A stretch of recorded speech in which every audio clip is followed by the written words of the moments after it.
we'll try and stick with the scheduled time. First of all, I'm Shay Cody, President of the Irish Labour History Society, and I want to welcome everybody who has joined us this afternoon. This afternoon's session by Christopher Loughlin is the first of a series of 5 lectures over, let's say, the spring period. And that follows a number of lectures in the autumn period, where we had presentations on the munitions strike, the motor permit strike, and the role of Constance Markievicz as Minister for Labour, all during the period of the War of Independence. We're kind of in a slightly broader perspective for the spring session, where we're covering day-to-day effects of partition, Margaret Skinner, women telephonists, equality dispute in the 1970s, and Keir Hardy's Irish dimension. But we're starting off today with Christopher Loughlin talking about the long civil rights movement in Northern Ireland. In other words, the precursors or progenitors of what we would know as the Northern Ireland civil rights movement. Christopher recently was lecturing in Newcastle University as an independent scholar, and has finished his PhD in Queen's on the topic of the political culture of the Belfast Labour movement 24 to 39, and also contributed a chapter on the recently published collection on William Walker, published by our friends and colleagues in Miskin Press 2 years ago. And also Christopher has several articles in publications, including the Labour History Review. So with that, I will invite Christopher to make his presentation. We'll have an opportunity at the end through the chat button for anybody to raise questions or maybe some comments on the presentation. And then we'll do a wrap up and let you all free, hopefully around 5 o'clock. Just a word, the Labour History Society is a membership organisation, so we keep going on the basis of either individual or corporate affiliates. Corporate affiliates are trade unions who have been busily amalgamating in recent years, so there's fewer of them. And we would certainly encourage and invite anybody who has an interest in us to join the society. You can join online by going to our website, which is Irish Labour History Society, and you can get all the details there. So with that, I'll invite Christopher to kick off, and we look forward to hearing your presentation on the long civil rights movement. Okay, thank you, Shay. I'll just share my screen here with the lecture slides and everything as well.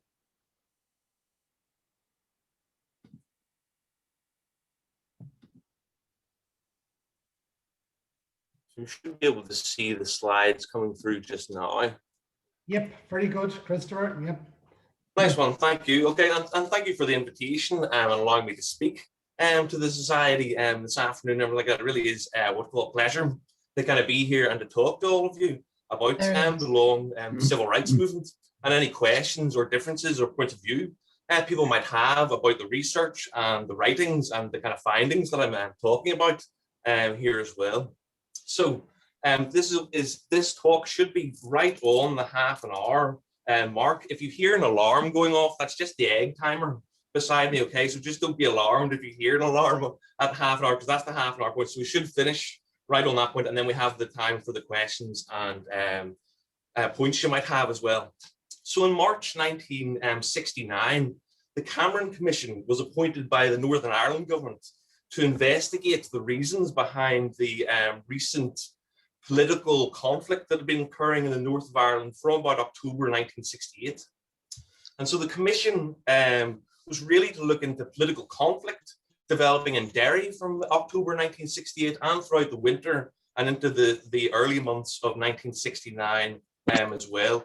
And the conflict that begins in 1968 and 1969 then subsequently spread across the north and became endemic into the modern day Troubles. And that's the events, those are really seen as the catalyst into the decline of the Troubles of 1969 to 1998. So the Cameron Commission itself was a local Northern Ireland parliamentary inquiry into the reasons behind October 1968 and the civil conflict that was occurring. But the key point about why we need to highlight the Cameron Commission, and you can read the Cameron Commission on the Cain website, the conflict archive on the internet about the Northern Ireland Troubles. You can read the whole report there. But it was appointed by the Northern Ireland government, which is controlled by the Unionist Party, the local Ulster Unionists at the time. But the commission itself found that many of the claims of the civil rights movement were actually justified. So, for example, claims about local government discrimination and local housing discrimination in Northern Ireland that had been made by the civil rights movement, the Cameron Commission itself found that they were right about that. There was much evidence that showed that was justifiable. And by comparison, the welfare measures and welfare authorities in Northern Ireland that were controlled by the British state rather than the local devolved regime were essentially given a clean bill of health, where they kind of said that, well, actually, the British welfare state measures and housing, for example, in Northern Ireland, was distributed on a relatively fair way and an equitable way, whereas the housing that was being built by local authorities and local councils in Northern Ireland, that was actually being distributed on discriminatory grounds. And so the claims from the civil rights movement about discrimination in housing, for example, many of those claims were found to be justified by the Cameron Commission itself. The Cameron Commission as well essentially set the narrative about the history of the Northern Ireland civil rights movement and about where it had come from. And the Cameron Commission says that essentially it's a product of the 1960s. And we can say that there's a number of reasons or a number of aspects of international and local politics across Ireland and Britain and the Western world that were occurring in the 1960s that then had a local expression with the civil rights movement in Northern Ireland itself, which was officially launched. The NICRA, Northern Irish Civil Rights Association, was officially launched in 1967, for example. But Vatican II had occurred at the beginning of the 1960s, where the Catholic Church internationally begins to reform and also begin to discuss interdenominational discussion to ecumenical issues with other Christian churches.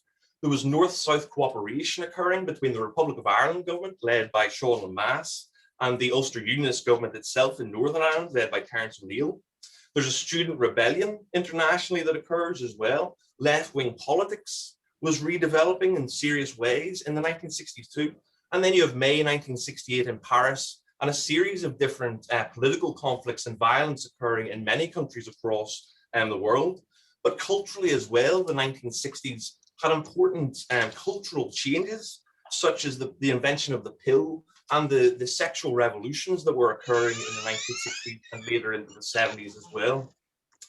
But the Cameron Commission itself, if we look at the bodies, corporate bodies and organizations that gave evidence to the Cameron Commission, approximately 40 of the 60 organizations that gave evidence to the Cameron Commission had a history that went back before the 1960s. And so we can see that the organizations that are giving evidence about the civil rights movement, the Cameron Commission, for example, have a longer history. And so this paper then tries to take up and think about those longer term ideas about the civil rights movement. And exactly like Shay said there at the beginning, it's the precursors of the civil rights movement officially I'm going to highlight to you and talk about. But also we could think about this as a proto-civil rights movement, that there are precursor developments and questions going on before this period. And so really we're going to talk about, in the first half of the lecture, the explicit short narrative about the civil rights movement and how that relates to the American civil rights movement historiography, for example, and then look at the implicit and the long civil rights movement that's going on. And I'll highlight to you at the end and the second half of the lecture where this changes some of the historiography about some of the major figures within the civil rights movement. And it just adds nuances of complexity and ideas to the civil rights movement itself.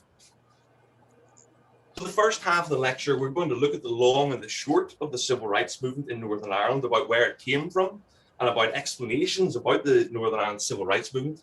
And then the second half, we'll look at the long civil rights movement and that idea about the precursors of the civil rights movement. And it's really the democratic issues that are being raised prior to the 1960s, which then get officially an explicit expression in the 1960s, which is also successful. And that's the key kind of point about the civil rights movement itself, is that in the 1960s, the mobilization of the civil rights movement and issues about the civil rights movement really shattered the majoritarian domination that the Ulster Unionist Party had enjoyed in Northern Ireland for approximately 50 years up to that stage. On slide number 3, here's an explicit timeline about the short civil rights movement. And this timeline on slide number 3 here is from the Communist Party of Ireland newspaper, Socialist Voice, from September 2008. So it's the 40th anniversary of the civil rights movement when this is published. And it just shows you this classic short narrative about where the civil rights movement came from. So first of all, in the late 1950s, C. Desmond Greaves, who was a member of the Communist Party of Great Britain and who launched and helped run the Connolly Association in Great Britain as well, he begins to talk about the process of the way forward on democratic rights and what issues could be raised about reforming Northern Ireland. In 1956 and 1958, the Operation Harvest by the IRA is launched, which was really in a few border counties in the north. The IRA launched a campaign against the Northern Ireland government, but that campaign really doesn't have much success at all and peters out in the early 1960s and leads to a whole discussion about what way forward for republicanism in Ireland, about what way forward for ending partition, for reunifying the country, for example. In 1960, the Connolly Association in London publishes its pamphlet, Our Plan to End Partition. In 1962, the Communist Party of Ireland, or the Communist Party across Ireland, because it has a slightly different structure, different parts of Ireland at this stage, publishes a pamphlet called Ireland's Path to Socialism. And it identified democracy as the Achilles heel of Ulster Unionism in Northern Ireland and calls for mass democratic struggle. Similarly, in the Republican movement itself, following the end of Operation Harvest, there's a move then to rethink ideology and strategy of the movement, of how they will develop republicanism in Ireland in the next stage. And in 1963, the Wolfe Tone Societies are formed in Dublin, Belfast, and Cork to commemorate the bicentenary of the birth of Theobald Wolfe Tone, and they involve and begin a catalyst of really discussion in the wider Republican movement about what to do next, in terms of whether to do civil and social and political struggle, or whether armed struggle is a way forward and the way to really reunify Ireland at that stage. There's a number of different civil society campaigns developing in the north at this stage. For example, in Dungannon and in the west of Northern Ireland at this stage, west of the Bann, people would talk about, which was predominantly and would have been, the population is in professional terms Catholic at this stage, but there's much discrimination in local government. So in Derry, notoriously at this stage, for example, the council is controlled by the Unionists, despite there being less Unionist voters in the whole of the city, and there being more nationalist voters in the whole of the city, and it was through gerrymandering, for example. And these are the kind of issues that the Cameron Commission says these are justified political issues that are being raised by the civil rights movement. In 1964, the Campaign for Social Justice was founded by Patricia and Colin McCluskey, and that becomes an important organization involved in the civil rights movement and kind of launching and acting as a catalyst for it as well. And in the Connolly Association tries to get British MPs to pledge to press for democratic reform in Northern Ireland. The next year, backbench Labour MPs launched the Campaign for Democracy in Ulster, which is a loose alliance of MPs headed by Fenner Brockway and Paul Rose. In May, the Belfast Trades Council organises, and through its secretary, Betty Sinclair, organised a conference on civil liberties in Northern Ireland. The next year, in 1966 or 1965, you also have Terence O'Neill meeting Sean Lemass in 2 meetings in Ireland at this stage. And notoriously, the most famous snowball in Irish history is when Sean Lemass, the Taoiseach of the Republic of Ireland, the Prime Minister, the head of government of the Republic of Ireland, visits Stormont in East Belfast, and Ian Paisley, the Reverend Ian Paisley, threw a snowball at Sean Lemass's car when he arrived there. So that is the most notorious snowball in Irish history, which is just because of the weather today in Ireland and in Britain too, of the snow. I thought I had to mention that as well. But finally, in January 1967, and in that year, the civil rights movement is officially launched at that stage as well. And it involves a number of different organizations, of communists involved, of socialists, of laborists, of Irish nationalists and Republicans also involved. Some unionists are involved as well. Some of the unionists that will go on and help launch the Alliance Party are involved around the place as well. But really, it's a minority of kind of unionists are involved. And one of the things I'm really fascinated to do more research on, and that we need to know more research about, are the Loyalist and Protestant reactions to civil rights itself. That's one of the areas we still really don't know enough about, and especially because of links internationally of the civil rights movement in terms of the similarities of politics in the north of Ireland and different areas of America or Britain. There are real comparative aspects and interesting questions to be made there. And as you can see, this short civil rights movement timeline really is a 1960s process they're talking about. However, the qualification I would make about this is that the idea of novelty and the idea of this being totally new. The very, very famous British Marxist historian E.P. Thompson once wrote in his book, The Making of the English Working Class, quote, "Too often, since every account must start somewhere, we see only the things which are new." And that's the aspect of today of what I'm going to really highlight here, and we'll explain a bit more about this, are about the continuities of issues that are going on. Because once we see more of those continuities and the more longer term history about this, it actually then allows us a more nuanced picture about the present, and really about that present of where the civil rights movement was new, of what really was new about that process and what was going on. However, even the official history of the Northern Ireland civil rights movement accepted the history of civil rights was longer than the 1960s, was longer than the kind of official narrative was portraying about this. As they say it from the first line of their official history, which you can read on the Kane website again, it's all there to read and uploaded to read there. It says in the very first line of the introduction, quote, "The concept of civil rights in Northern Ireland is as old as the state itself." In the second half of the lecture, we'll trace out that foundation of the state and the democratic issues that are caused right at the beginning.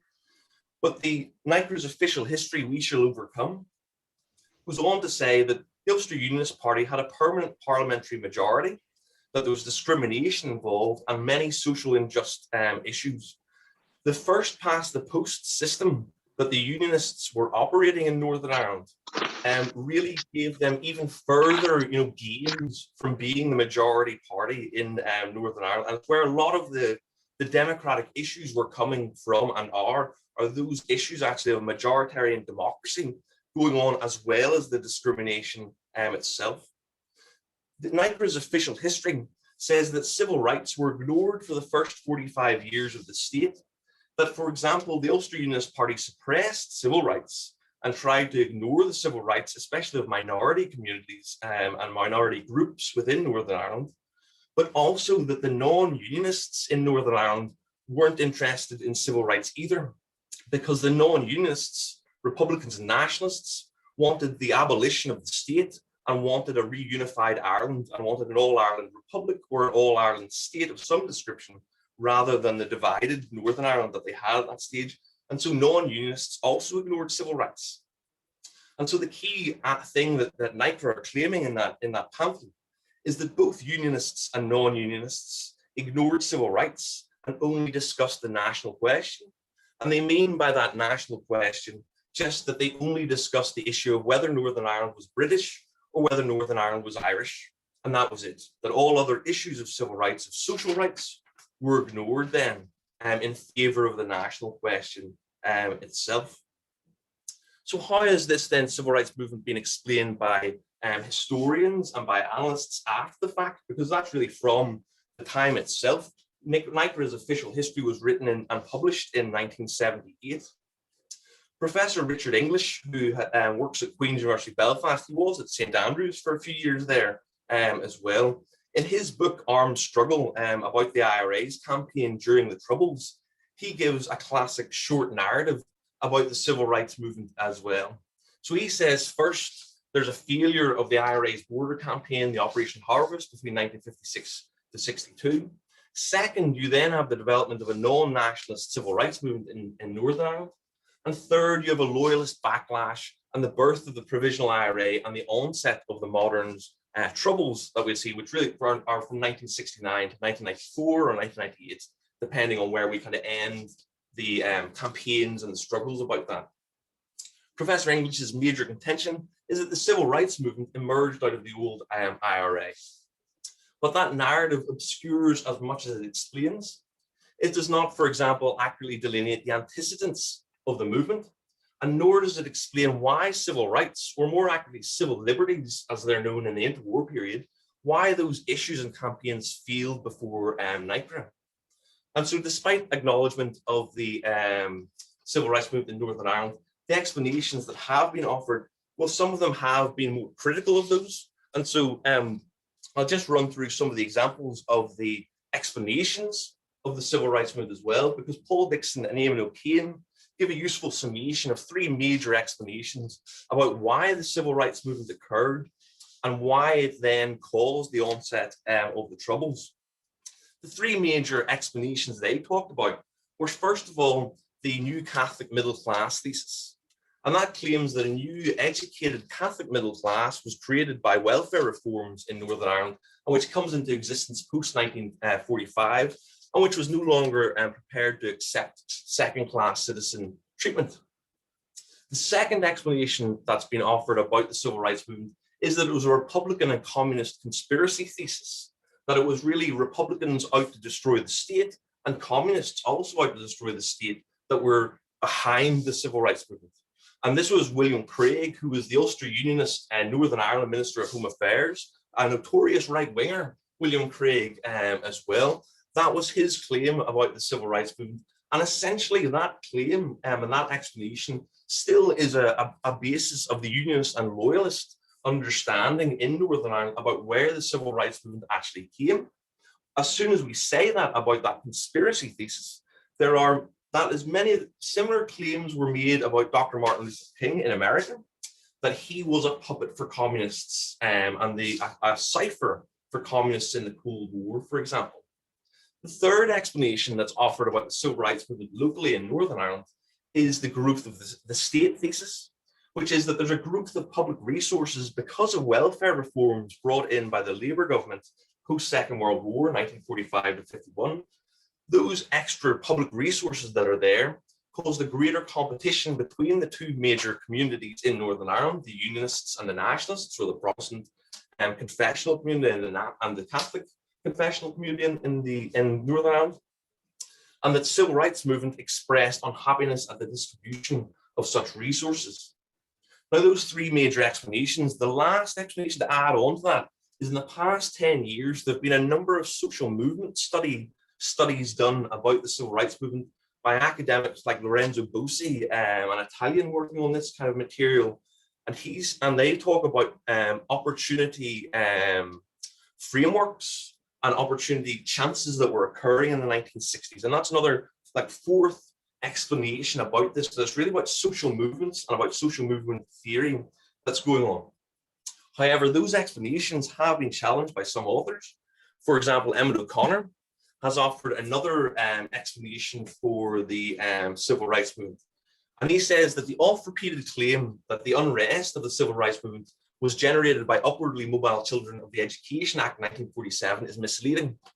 The campaign was orchestrated largely by socialists and communists with an ulterior purpose of uniting workers in Northern Ireland or in Ireland as a whole. And so that explanation, or that claim that Emmett O'Connor is making about the Catholic middle class thesis is essentially what he's kind of critiquing there. That correlates with what I'm talking about with the long civil rights movement. Before I show you that evidence for the exact evidence from Northern Ireland of the long civil rights movement, I just want to show you a bit of where the idea of this interpretation comes from, of where it kind of correlates with the evidence and why I got this idea to talk about it, okay?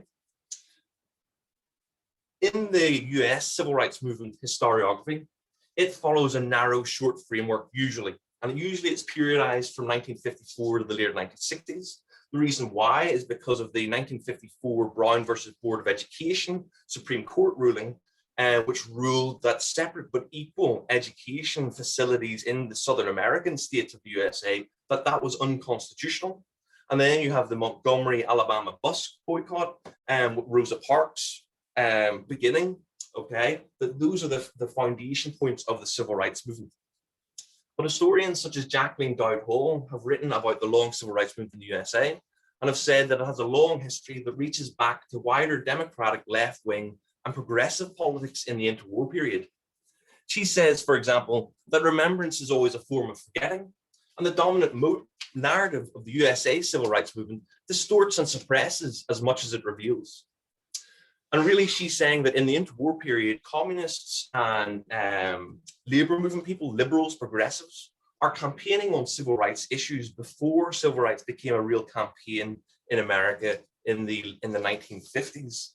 Now, I heard Jacqueline Dowd Hall give a paper in Belfast in 2011, and it was just, I was working on material about the labor movement in the 1920s and 1930s, and had come across lots of material about democratic issues, democratic campaigns that the labor movement had done in Belfast in the 1920s and 30s.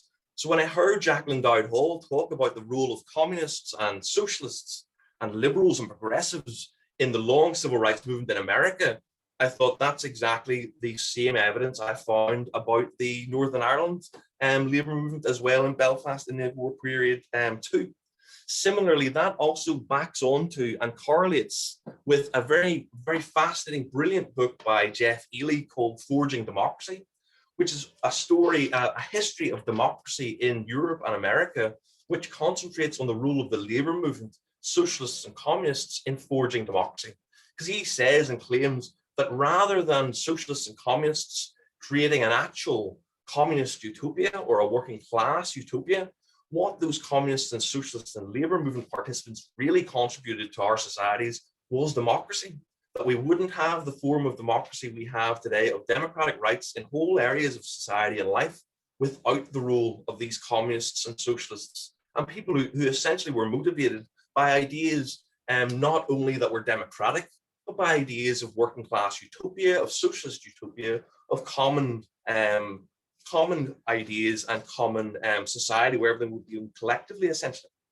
So on to the actual evidence for the civil rights movement itself and the long civil rights movement. In 1920, the Government of Ireland Act was passed in the Westminster Parliament, which gave 2 Home Rule parliaments for Ireland, a 6-county Home Rule Parliament in the north and a 26-county Home Rule Parliament in the south.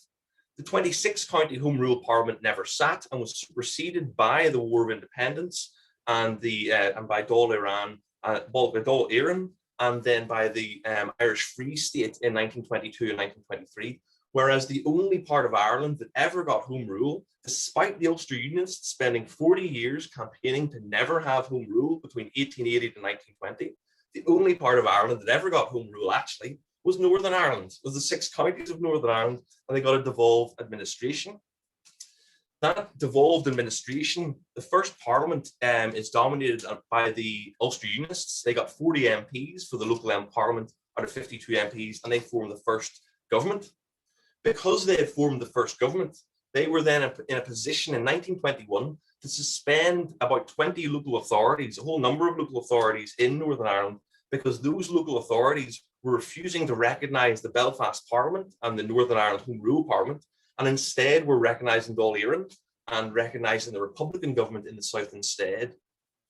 That suspension of local authorities allowed the Northern Ireland government, the Unionists, to then put in place their own local authorities and also to pass a number of measures, a number of anti-democratic measures, essentially. In 1922, the Northern Ireland government agreed that it would follow welfare policies step by step with the British Westminster government. So any welfare decision or benefit that was brought in London, the Northern Ireland government, the Ulster Unionist government led by Sir James Craig, agreed that they would apply the similar kind of policies in Northern Ireland.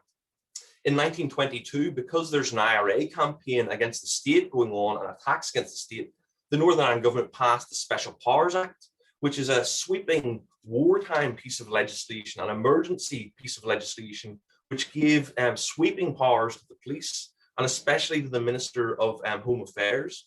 that Special Powers Act is a key demand of the civil rights movement in the 1960s, because the civil rights movement will demand that repeal of the Special Powers Act. It's an emergency wartime act based off the Defence of the Realm Acts from Britain in 1914 to 18. So it was for wartime emergencies. But subsequently, the Unionists passed that Special Powers Act yearly. And then in 1928, they passed it for 5 years. And then in 1933, they put it permanently on the statute book in Northern Ireland. As part of the Government of Ireland Act, single transferable vote proportional representation was the method of election for local elections in Northern Ireland, and that's abolished by the Unionists in 1922. Because they did that, it meant that minorities got much less representation in Northern Ireland. For example, proportional representation usually means 80% of the votes cast will lead to somebody elected in the parliament or the council that's elected by single transferable vote. Whereas in a first past the post system, a simple plurality system that Westminster still uses to this day, all you need is a simple majority, which is 50% plus one. But if there are more than two candidates, for example, you can get elected with 30% of the vote and with even less of the vote, okay? But that was abolished by the local parliament, by the Northern Ireland government. In 1925, Nationalists and Northern Ireland Labour Party members and independent Unionists were all elected to the Northern Irish Parliament and entered it. The Nationalists had refused to enter the Northern Ireland Parliament between 1921 to 25 alongside Republicans because they refused to accept the partition of Ireland. But by 1925, under Joe Devlin and the West Belfast MP, they agreed and began to go into the Parliament. In 1927, the Northern Ireland passed the Trade Disputes Act, which was alongside the British Trade Disputes Act, which had been passed after the British General Strike. The Trade Disputes Act made it much more difficult for trade unions to donate money to political causes, for trade unions to be affiliated to the Labour Party as well. Civil service unions were declared illegal under the Trade Disputes Act as well. And it really restricted a lot of powers that trade unions could do and a lot of political rights that trade unions would have had up that stage. Similarly, in the Northern Ireland Parliament, single transferable vote proportional representation had been in the Government of Ireland Act to give representation to minorities, but it's abolished in 1928 by the Unionist government. And they also reformed the franchise at this stage, brought in business votes, brought in a residency qualification. So you had to have lived in Northern Ireland for 6 months to be able to vote in the parliamentary elections. And alongside this, at the same time, a residency qualification was brought in for unemployment benefit as well. Now, those democratic issues that are caused in the 1920s, again, a key demand of the civil rights movement in the 1960s is one man, one vote. And this is why, is because the Unionists had reformed and also gerrymandered electoral constituencies during reform of the 1920s too. In 1932, there's an outdoor relief strike riot by unemployed workers in Belfast, which won a concession. And following that, the communists in Belfast called for a united front of forces in Belfast and the north to confront the Ulster Unionist government. The Belfast Trades Council passed a motion condemning the Special Powers Act in 1933. And in 1934, you also had Tommy Guillen arrested. And Tommy Guillen gets arrested because he's commemorating the October 1932 riot. And because of that, the National Council of Civil Liberties gave legal counsel to Tommy Guillen. Now, the National Council of Civil Liberties today is Liberty, led by Baroness Chakrabarty. So it's still an organization today, and that National Council of Civil Liberties is very important during the civil rights movement in the 1960s too. The Communist Party of Ireland invited the National Council of Civil Liberties to investigate the Special Powers Act in 1934, and there's riots in Belfast in 1935, and the National Council of Civil Liberties Commission sits in Belfast and it investigates the Special Powers Act. Now, I'll just go through this last slide a lot quicker, and we'll finish up because I know I've just gone over the half an hour there as well. In 1936, the National Council of Civil Liberties report was published, and it said that within the British Constitution, the Northern Ireland government had created a dictatorship, quote unquote. That was its own finding. And the National Council of Civil Liberties was made up of liberals, predominantly. Communists and socialists are also heavily involved, but it was led by really liberals rather than radicals or communists or lefties in that sense. British MPs called for an inquiry into the Belfast riots in 1935 at this stage as well. And also the the Northern Ireland Labour Party attempted to campaign versus the Special Powers Act. In 1937, the Communist Party of Ireland proposes a progressive government in Northern Ireland, and that idea for a progressive government, the civil rights movement will be calling for democratic reform of Northern Ireland in the 1960s. And we can see here that already in the 1930s, progressives, lefties, communists in Belfast are calling for a progressive government in Northern Ireland that would get rid of Craig and get rid of the Unionists. You have wartime regulations that go on in the Second World War that restricted people coming into Northern Ireland, especially from the Republic of Ireland. And you also have further welfare measures that are brought in. The Northern Ireland Housing Trust is founded, and that's one of the British welfare measures that was really given essentially a clean bill of health by the Cameron Commission in 1969. 1940s, there's a series of further restrictions that go on, but also divergences. The Franchise Act of 1946, in Britain, the local government franchise was reformed in 1940, the post-Second World War period, and the franchise was changed from a property franchise into the same franchise as for parliamentary elections, whereas Northern Ireland's franchise stayed as a property-based franchise, actually, that was restrictive and restricted only to those who were ratepayers. A series of restrictions around employment are brought in post-Second World War. The Education Act we had mentioned previously. Also, the Flags and Emblems Act in 1954 is passed, which made it illegal to fly any flag bar the Union flag in Northern Ireland. On this penultimate slide, I just go through how the Communist Party of Ireland talked out and campaigned for a progressive government in Northern Ireland in 1938 in Craigavon in the Dock. And all these ideas about having a progressive government in Northern Ireland, progressive reform of Northern Ireland, those will be taken up explicitly and again campaigned for explicitly by the civil rights movement in the 1960s. And it's just this changes some of the historiography about the history of Northern Ireland, because C. Desmond Greaves is claimed as the progenitor of the civil rights movement. But actually, I would say that C. Desmond Greaves must have talked to Northern Ireland communists, heard what they were talking about, been involved in some of these ideas in the late 1930s, and that's what's really going on. It's not just an idea from outside the civil rights movement. There were endogenous reasons for the civil rights movement in Northern Ireland itself and precursors to it. And that then, as I said at the very beginning, complicates the story of the civil rights movement in Northern Ireland. And this title and opening slide, I just wanted to show you, this is a brilliant picture of the May Day from 1919 in Belfast, which was a very, very big May Day, actually one of the biggest in Northern Ireland, I think until the 1950s, actually. And you can see the issues that they're campaigning on. We want pensions for the aged and infirm blind, and all the social welfare measures and issues that the civil rights movement takes up in the 1960s. You can see some of them are already being campaigned for and talked about, actually, even before the state was founded of Northern Ireland in 1920 and 1921. But my apologies for going a few minutes over there. I think it was 5 minutes over there. So I will shut up now. But thank you very much for your time and attention.